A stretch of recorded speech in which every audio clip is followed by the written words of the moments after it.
नमस्कार, कैसे हैं आप सभी? मेरा नाम दीपशिखा ठाकुर है और दीपशिखा कॉमर्स में आप सभी का स्वागत है। तो आज हम जानेंगे पार्टनरशिप फर्म के डिसॉल्यूशन के बारे में, यानी विघटन के बारे में। अब ये क्या होता है? आखिर ये होने का रीज़न क्या है और क्यों होता है? किस-किस प्रकार से होता है? इसके होने के क्या-क्या कारण होते हैं? सबको आज हम जानेंगे। सबसे पहले हम जानते हैं कि ये कहाँ हो रहा है? ये एक पार्टनरशिप फर्म में हो रहा है। यहाँ पे एक पार्टनरशिप फर्म डिसॉल्व हो रही है, जहाँ पे कुछ पार्टनर्स मिलकर के आपस में वर्क करते हैं, एक बिजनेस की स्थापना करते हैं, पार्टनरशिप डीड रेडी करते हैं और बिजनेस को ग्रो करते हैं और प्रॉफिट कमाते हैं, अपने घर लेके जाते हैं। लेकिन ऐसा होता क्या है कि सारा पार्टनरशिप यहीं के यहीं रहता है, धरी की धरी रह जाती है सारी पार्टनरशिप और हमारा फर्म जो होता है वो डिसॉल्व हो जाता है, यानी बंद होता है। डिसॉल्यूशन का मतलब सीधा सीधा हम कह सकते हैं कि फर्म हमारा बंद हो गया। अब ये बंद क्यों होता है? आखिर क्या रीज़न आ गया कि हमें फर्म को बंद करना पड़ा? तो इसके 2 रीज़न हो सकते हैं। या तो पार्टनरशिप के अंदर कुछ न कुछ यहाँ पे हेरफेर होती है, यानी इसके आपसी झगड़ों का भी कुछ यहाँ पे सहयोग होता है पार्टनरशिप फर्म को विघटित करने में। या फिर दूसरा रीज़न होता है कि बिज़नेस में कुछ प्रॉफिट ना हो, कुछ बिज़नेस में लॉसेस हो रही है, बार-बार लॉस ही लॉस हो रहा है, या फिर ऐसा भी होता है कि कभी बिज़नेस हमारा जो है वो इल्लीगल हो गया, अवैधानिक हो गया। तो ऐसे कुछ स्थिति है, ऐसे कुछ कारण है जिसमें पार्टनरशिप फर्म डिसॉल्व हो जाती है। लेकिन पार्टनरशिप फर्म और पार्टनरशिप दोनों में फर्क है, इसको हम सबसे पहले समझते हैं।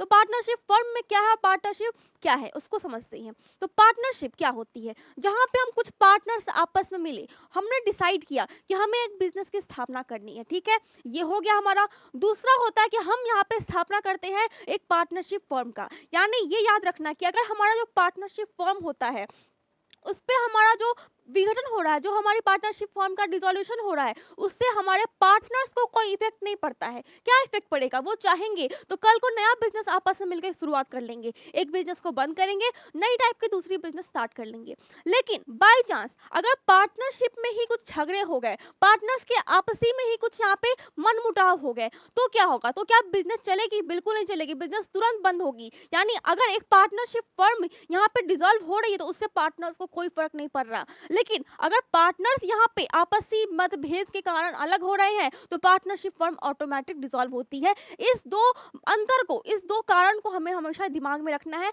याद रखना है। अब हम आते हैं कि अगर पार्टनर्स यहाँ पे अलग होते हैं तो इसके क्या क्या सर्कमस्टांसेस हो सकते हैं, उसको हम समझते हैं। इसकी परिस्थितियां को हम यहाँ पे भी पहले जानते हैं कि ऐसी क्या क्या यहाँ पे परिस्थितियां हो सकती है। तो हमारा क्या यहाँ पे circumstances of dissolution of partnership firm, यानी ऐसे क्या क्या परिस्थितियां होगी जब एक पार्टनर्स यहाँ पे अलग होंगे, तो उसके कुछ रीजन होते हैं, उसको हम यहाँ पे फोकस करते हैं सबसे पहले। तो रिटायरमेंट ऑफ पार्टनर्स, यानी बाई चांस 2-3 पार्टनर अब मिलकर काम कर रहे हैं, एक पार्टनर रिटायर हो गया तो अब 2 पार्टनर से संभल नहीं रहा बिजनेस, तो उस वक्त क्या होता है, हमारा पार्टनरशिप यहाँ पे टूट जाता है, भंग होता है। दूसरा रीजन होता है हमारा डेथ ऑफ अ पार्टनर, तो अचानक किसी पार्टनर्स की मौत हो गई, तो हम क्या कर सकते हैं? इस ये मौत है, ऊपर वाले की देन है, तो इसमें हमारा कोई योगदान तो है नहीं, ना हमने झगड़ा किया है, तो भगवान जी ने क्या किया, यहाँ पे हमारे जो पार्टनर्स है उसको यहाँ पे तोड़ दिया, हमारी पार्टनरशिप फॉर्म टूट गई। कि बाई चांस मैं और आप एक फर्म है, अगर किसी भी 2 आदमी की मौत होती है तो क्या होगा? यहाँ पे एक पार्टनर अकेले तो पार्टनर बनेगा नहीं, कुछ ना कुछ को साथ में लाना ही पड़ेगा। तो पार्टनर मर चुका है तो क्या होगा यहाँ पे? तो यहाँ पे फर्म ऑटोमेटिक यहाँ पे डिसॉल्व हो जाती है। दूसरा होता है हमारा तीसरा, इंसॉल्वेंसी ऑफ पार्टनर्स। तो बाई चांस यहाँ पे क्या होता है कि एक पार्टनर बिजनेस में फुल अपना यहाँ पे योगदान दे रहा है, फुल अपना कंट्रीब्यूशन दे रहा है, दूसरा पार्टनर क्या है, बैठ के बस आराम से खा रहा है, काम टाल रहा है। यहाँ पे वो कहता है कि ठीक है मैं बिजनेस में अपना योगदान दे रहा हूँ, लेकिन देता नहीं है, ड्राविंग्स पे ड्राविंग्स कर रहा है, आहरण कर रहा है, पैसों को निकाल के बिजनेस में से अपने पर्सनल खर्चों को बीच में ला रहा है, पर्सनल खर्च को यहाँ पे डाल रहा है। तीसरा चौथा आता है हमारा इनएबिलिटी ऑफ अ पार्टनर, यानी वो यहाँ पे असमर्थ है एक बिजनेस को ग्रो करने में। 2 पार्टनर मिलके आपस में बिजनेस स्टार्ट तो कर लिए, लेकिन एक को मालूम चलता है कि दूसरा जो पार्टनर है वो बिल्कुल असमर्थ है एक बिजनेस को ग्रो करने में, इसके पास कोई टैलेंट है ही नहीं, तो उस वक्त भी एक पार्टनरशिप टूट जाती है, जिससे एक बिजनेस भी डिसॉल्व होता है। ये सब परिस्थितियां है, इसको आप फोकस कीजिए।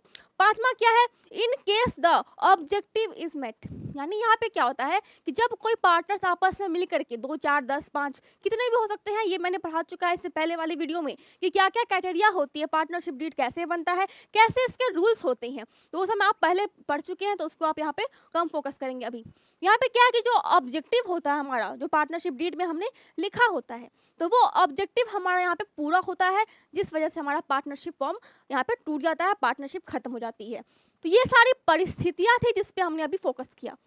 अब हम आएंगे कि क्या क्या यहाँ पे ऐसे तरीके होते हैं, ऐसे प्रकार हो सकते हैं जिससे पार्टनरशिप फॉर्म ऑलरेडी यहाँ पे डिसॉल्व होती है, जिसमें पार्टनर्स का ज़्यादा अहम योगदान नहीं होता है, कुछ कुछ बाहरी योगदान भी होता है एक पार्टनरशिप फॉर्म को डिसॉल्व करने का, एक पार्टनरशिप फॉर्म को बंद करने का। उसको हम यहाँ पे पहले फोकस करते हैं। तो यहाँ पे क्या दिख रहा है आपको, types of mode of dissolution of partnership form. यहाँ पे क्या है, पार्टनरशिप फॉर्म। पार्टनरशिप फॉर्म यहाँ पे छूट गया है, इसको हम यहाँ पे लिख देते हैं।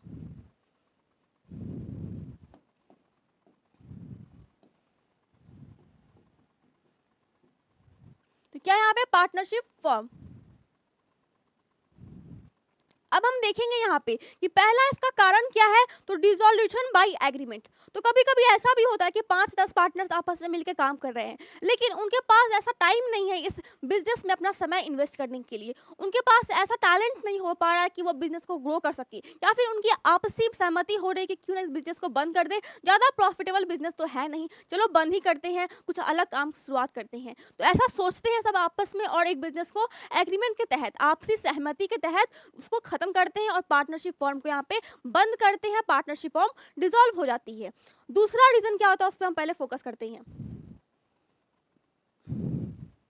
दूसरा रीजन होता है हमारा कंपलसरी डिसॉल्यूशन, यानी यहाँ पे बिल्कुल यहाँ पे कंपलसरी बन जाता है कि पार्टनरशिप फॉर्म को डिसॉल्व करना ही करना है। अब ऐसा कैसे होता होगा, क्योंकि यहाँ पे पार्टनर्स नहीं चाह रहे हैं कि इस पार्टनरशिप फॉर्म को हम बंद करें, लेकिन आखिर क्यों यहाँ पे कंपलसरी बन गया। तो ऐसा इसलिए होता है कि इसमें दो परिस्थितियां मेन होती है, कुछ और भी सिचुएशन हो सकती हैं। एक फर्म के डिसॉल्व होने में बहुत सारे सिचुएशन होते हैं, वो धीरे धीरे केस आते रहते हैं। आप केस स्टडी करेंगे तो उसमें आप समझ सकते हैं कि कैसे कैसे यहाँ पे कितने सारे सिचुएशन आते हैं किसी एक बिजनेस में, किसी भी एक लॉ में। तो यहाँ पे क्या करना हमें देखना है कि कंपलसरी बिजनेस में कैसा हमें कंपलसरी डिसॉल्यूशन होता है। इसमें दो परिस्थितियां होती है। पहला होता है हमारा कि अचानक से बिजनेस चल रही है, अचानक से क्या हुआ कि हमने किसी रजिस्ट्रेशन को नहीं करवाया, या फिर कोई डॉक्यूमेंट हमारा मिस रह गया, फिर हमने यहाँ पे किसी डॉक्यूमेंट को अच्छे से फुलफिल नहीं करवाया, तो क्या हुआ, हमारा बिजनेस जो होता है वो अवैधानिक हो गया, अनकॉन्स्टिट्यूशनल हो गया। यानी यहाँ पे हमारा जो बिजनेस है उसका कोई अस्तित्व रह ही नहीं गया, वो एक फर्म जो है वो एक लीगल फर्म नहीं रह गया,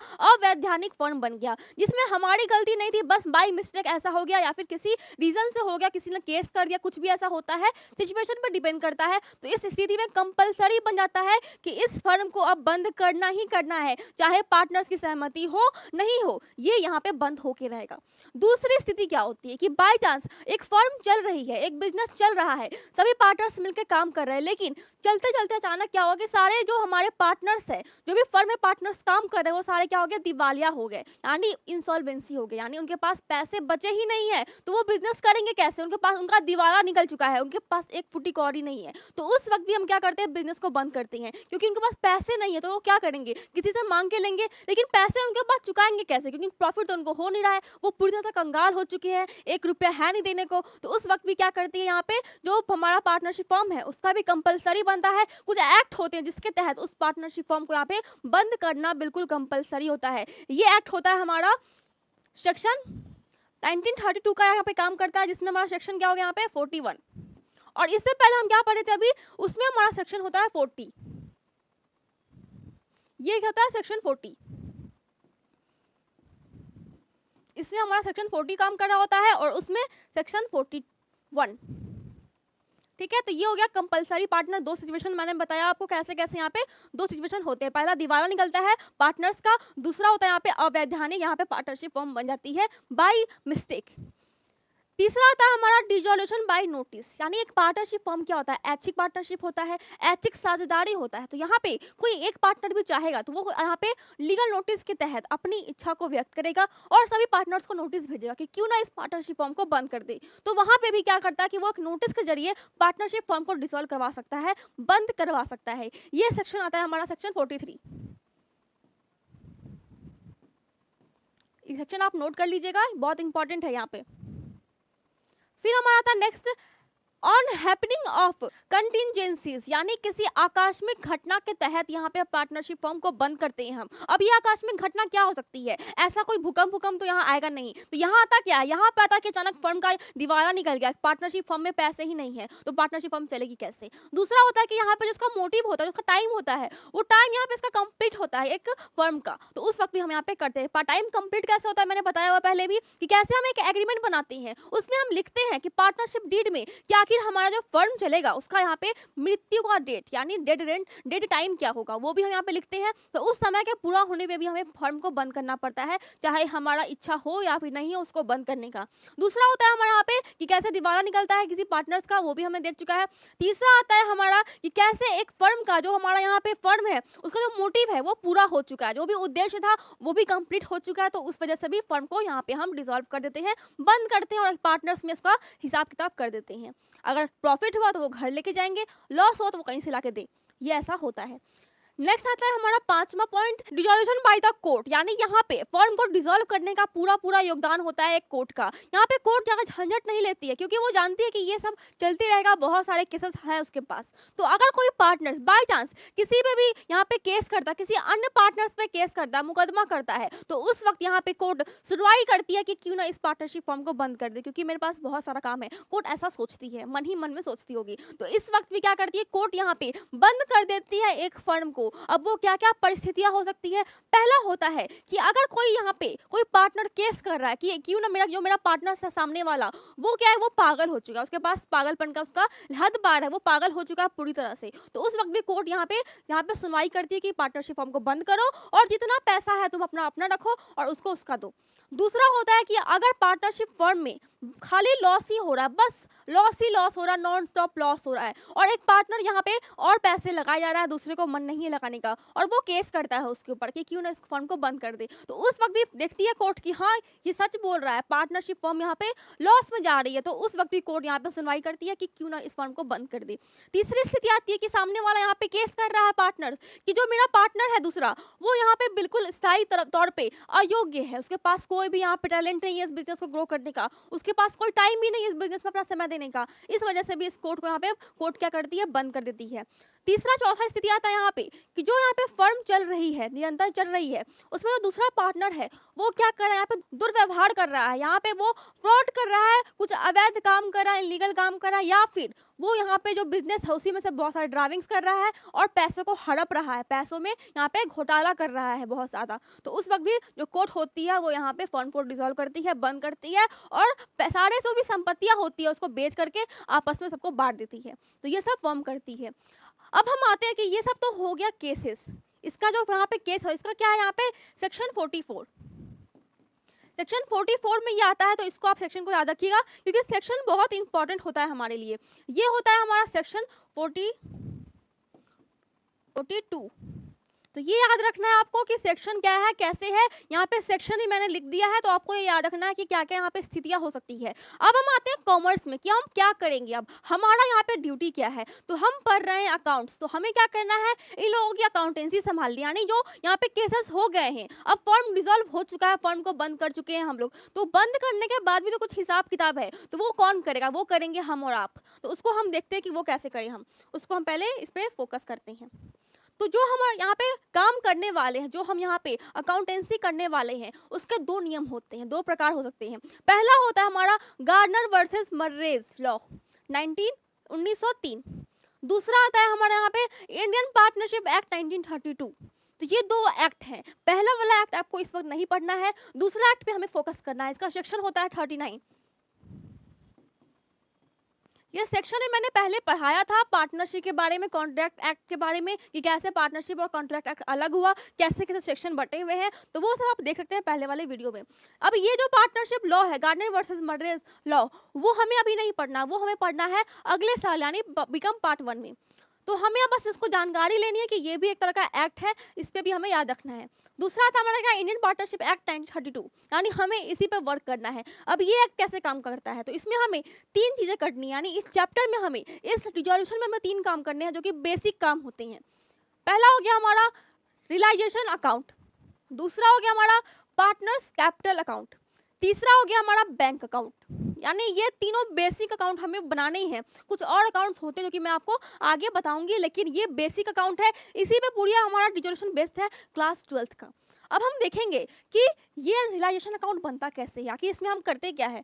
तो इसका मतलब होता है वसूली खाता। इसका हिंदी मतलब होता है वसूली खाता। आप हिंदी भी पढ़िए, इंग्लिश भी पढ़िए, क्योंकि दोनों आपको काम आने वाला है। जानकारी सब चीज़ों की होनी चाहिए, सारी बातों की होनी चाहिए। यहाँ पे क्या है, वसूली खाता। इसके नाम से समझ में आ रहा हो आपको, यहाँ पे हमें क्या करना है, वसूली करना है। अब पार्टनरशिप फॉर्म डिसॉल्व हो रही है, बंद हो रही है, तो उस वक्त हमें क्या करना है, हमें जितने भी पार्टनरशिप फॉर्म में जो भी एसेट्स होते हैं उसे हमें बेच देना है, और जो भी लायबिलिटीज होती है उसको हमें यहाँ पे पेड करना है। यानी फर्म क्यों बंद होती है, तो फर्म बंद होता है तो क्या होता है, यहाँ पे जो फर्म की संपत्तियां होती है वो कम हो जाती है, जो दायित्व होते हैं, लायबिलिटीज होती है वो बढ़ती है, इसीलिए तो फर्म बंद हो रहा है। तो वही काम हमें करना है, जो भी संपत्ति है और जो लायबिलिटीज है, संपत्ति को बेचना है और लायबिलिटीज का भुगतान हमें कर देना है, पेड कर देना है। अब इस वसूली खाता में हम वही काम करेंगे जो कि आपको क्वेश्चन में मिलेगा। तो ये क्या है, एक सिंपल सा फॉर्मेट है, इस पे हमें बनाना है अकाउंट। तो अब हमें क्या करना है, एक बैलेंस शीट आपको मिलेगा क्वेश्चन में, जिसमें क्या होता है, एक साइड होता है हमारा LHS, दूसरा होता है हमारा RHS, बैलेंस शीट का बता रही हूँ। तो उसमें क्या होता है कि जो भी हमारा ये साइड होता है, क्या होता है हमारा RHS, उसमें जितने भी यहाँ पे एसेट्स होंगे उसका कुछ बुक वैल्यू होगा, उसको हमें उसके बुक वैल्यू पे यहाँ पे लिखना है, उसको हमें क्या करना है, इसके बुक वैल्यू पे हमें इसको लिख देना है, और वो अमाउंट यहाँ पे हमें लिखना है। ऑल एसेट्स, जितने भी एसेट्स होंगे, प्लांट, मशीनरी, फ्रिज, टीवी, जो भी यहाँ पे उस बिजनेस में होगा, उस बिल्डिंग में होगा, बिल्डिंग, लैंड, जो भी कुछ होगा यहाँ पे हमें यहाँ पे लिख देना है। फिर यहाँ पे आता है ये साइड, ये साइड क्या होता है, इसमें हमें लिखना है सारे यहाँ पे लायबिलिटीज, यानी जो कि आपको मिलेगा बैलेंस शीट के LHS में, तो उसको हमें यहाँ पे क्या लिखना है, क्रेडिटर्स, एज वाइफ लोन, यानी जो पार्टनर्स होंगे उसमें क्या बाई चांस की पार्टनर्स ने, किसी वाइफ ने बिजनेस में लोन दिया हो, तो वो सब कुछ भी हम यहाँ पे लिखेंगे, जो भी लोन्स होंगे, जो भी ओवरड्राफ्ट होंगे, जो भी बिल्स पेएबल होंगे, वो सब कुछ यहाँ पे जाएंगे।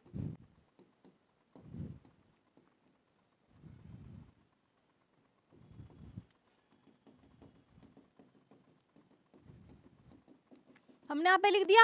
अब देख रहे हैं हम कि ये हो गए हमारे लायबिलिटीज, ये हो गया हमारा एसेट्स।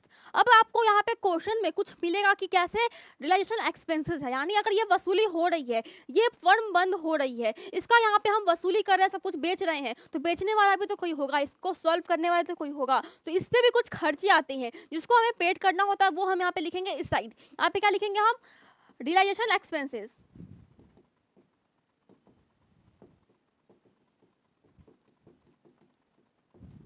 अब हम क्या करना है कि यहाँ पे जो हमारा बैलेंस शीट होता है उसमें कुछ कैश मिलेंगे, कोई cash in hand, cash in bank, तो वो हमें यहाँ पे नहीं लिखना है, क्योंकि हम वही चीज़ें यहाँ पे लिखेंगे जिसको बेच करके हम यहाँ पे पैसे ला सके, जो बेचने योग्य हो, तो वो हम यहाँ पे इस साइड लिखेंगे।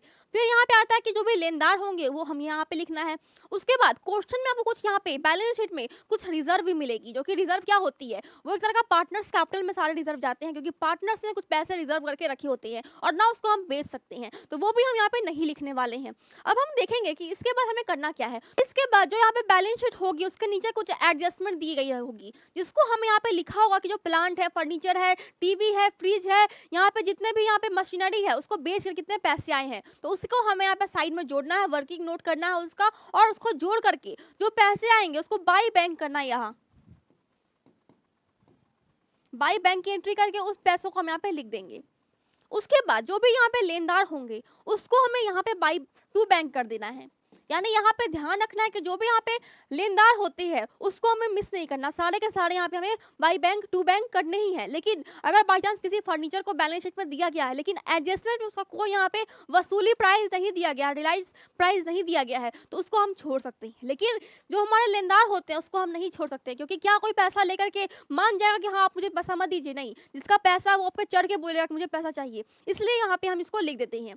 फिर हमारा आता है इसके बाद कि हमने बाई बैंक कर दिया, हमने इसको इधर भी बाई बैंक कर दिया। अब कुछ इसमें दिख रहा है, नहीं दिख रहा है, अब हम क्या करेंगे, यहाँ पे इसको जोड़ेंगे। जोड़ने के बाद बाय चांस अगर हमारा जो सीआर साइड है, ये क्या है हमारा सीआर साइड, और ये क्या है डेबिट साइड, तो अगर हमारा सीआर साइड बड़ा होता है तो हमारा क्या होगा, यहाँ पे रियलाइजेशन प्रॉफिट होगा, अगर हमारा ये डेबिट साइड बड़ा होता है तो हमारा रियलाइजेशन लॉस होगा। तो इसको ध्यान में रखना है कि अगर हमारा प्रॉफिट हो रहा है तो हम यहाँ पे प्रॉफिट को 2 करके वहाँ पे बांट देंगे ए एस बी, यानी बाई चांस ए का है, बी का है, उसको हम यहाँ पे उसका प्रॉफिट शेयरिंग रेशियो में बांट देंगे। उसके बाद अगर यहाँ पे लॉस हो रहा है तो उसको भी हम यहाँ पे बांट देंगे पार्टनर्स में। तो ये बन गया हमारा रियलाइजेशन अकाउंट। ऐसे एक्स्ट्रा आपको कुछ नहीं मिला क्वेश्चन में, जितना भी सारांश था इसका वो मैंने सारा बता दिया आपको इस पूरे इसी एक फॉर्मेट में। इससे एक्स्ट्रा कुछ मिलेगा तो आप मुझे कमेंट कर सकते हैं। फिर हमारा आता है कि इसके बाद हमें क्या करना है, एक पार्टनर्स कैपिटल अकाउंट बनाना है। तो पार्टनर्स कैपिटल अकाउंट कैसे बनता है, हमें जो पार्टनर्स से लाई गई राशि होती है वो सब हम कहाँ लिखते हैं, शेयर साइड में, और जो पार्टनर्स के द्वारा दी गई राशि होगी, ली गई राशि होगी, जो पार्टनर्स ले गए हैं उसको हम लिखेंगे यहाँ पे डेबिट साइड में, यानी ड्राविंग्स होगा, जो भी ओवरड्राफ्ट हो गई, आहरण हो गया, सब कुछ हम यहाँ पे इस साइड लिखते हैं। या फिर जो एज ने लोन लिया हो खुद के लिए वो भी हम यहाँ पे डेबिट साइड में लिखते हैं, और अगर एज ने लोन दिया है तो हम लिखते हैं सीआर साइड में। तो ये बहुत बेसिक सा है, आपको मालूम होगा। अब हम आते हैं बैंक अकाउंट की तरफ।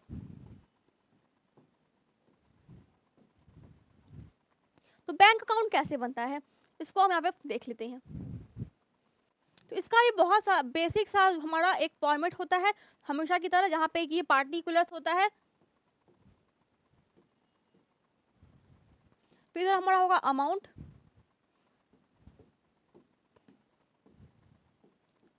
तो बैंक क्या होता है, बैंक एक तरह का लेजर होता है पैसों का। यहाँ पे जितने भी नगद लेन देन हुए होंगे वो सब कुछ हम यहाँ पे लिखेंगे, यानी जितने भी नगद लेन देन हुए हैं डेबिट साइड क्रेडिट साइड सब कुछ यहाँ पे जाएगा। ये एक तरह का जो पैसा होता है उसका एक तरह का लेजर होता है। और यहाँ पे जो ये याद रखना कि यहाँ पे जो बैंक होता है उसका जो दोनों अमाउंट होता है, मेन अमाउंट, वो दोनों मैच करता है। यानी ये एक तरह से बताता है हमें कि जो हमारा अकाउंट बना है पहले, रिलेशन अकाउंट और यहाँ पे पार्टनर्स कैपिटल अकाउंट, वो दोनों सही है या फिर नहीं। तो ये हमें ये बात बताता है। तो हमें यहाँ पे लिखना क्या है, तो बाई चांस क्वेश्चन में होगा आपके बैलेंस शीट में cash at bank, cash in hand, वो हम लिखते हैं यहाँ पे टू बैलेंस सीडी करके, टू बैलेंस बीडी करके लिखते हैं उसको हम यहाँ पे उस अमाउंट को, cash in hand cash at bank. आप चाहेंगे तो मैं cash in hand cash at bank लिख दूंगी आपको बताने के लिए, लेकिन कहीं आप फिर कंफ्यूज ना हो इसलिए मैं डायरेक्ट बैलेंस बीडी लिख रही हूँ यहाँ पे। फिर हमारा आता है कि जो हमने रिलेशन अकाउंट में यहाँ पे बाई बैंक किया था उस अमाउंट को हम यहाँ पे लिखेंगे, बाई है यहाँ पे तो ये कहाँ जाएगा हमारा टू में, टू बैंक जाएगा ये हमारा। लेकिन हमें लिखना क्या है यहाँ पे रिलेशन अकाउंट, ब्रैकेट में आप लिख देंगे। उसके बाद हमारा आता है कि जो इधर हमने बाई की तरफ यहाँ पे किया था, जो टू बैंक हुआ था हमारा, वो जाएगा इधर हमारा बाई की तरफ, बाई बैंक, यहाँ पे हम लिख देंगे।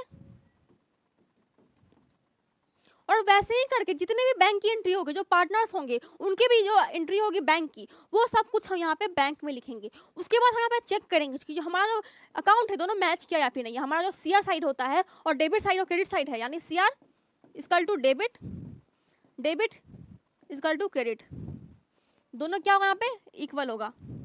तो ये होता है हमारा अंकगणितीय शुद्धता का प्रमाण होता है कि जो भी हमारा अकाउंट बना है वो सच है कि नहीं, सही बना है कि नहीं। और ऐसे करके हम पार्टनर्स के झगड़े को सॉल्व करते हैं, पार्टनरशिप फॉर्म को बंद करते हैं और दोनों पार्टनर्स को आपसी सहमति के तहत सुकून से घर भेज देते हैं और सभी सुकून से अपने घर पे रहते हैं। तो ये हम करते हैं, ये हमारा ड्यूटी होता है, जो कि मैंने आपको बताया कि हमारा ड्यूटी क्या होता है। तो अगर आपको कुछ भी कंफ्यूजन है इस चैप्टर में या फिर इस टॉपिक में तो आप मुझे कमेंट कर सकते हैं। टेलीग्राम का यहाँ पे लिंक आपको दिया गया रहता है, तो आप मुझे उस पर कमेंट कीजिए, फोटो शेयर कीजिए, और जो भी यहाँ पे वीडियो से संबंधित यहाँ पे जो भी आपके क्यूरियस होती है, क्वेश्चन होती है, वो आप मुझे भेज सकते हैं। तो फिलहाल आज के लिए इतना ही, थैंक यू।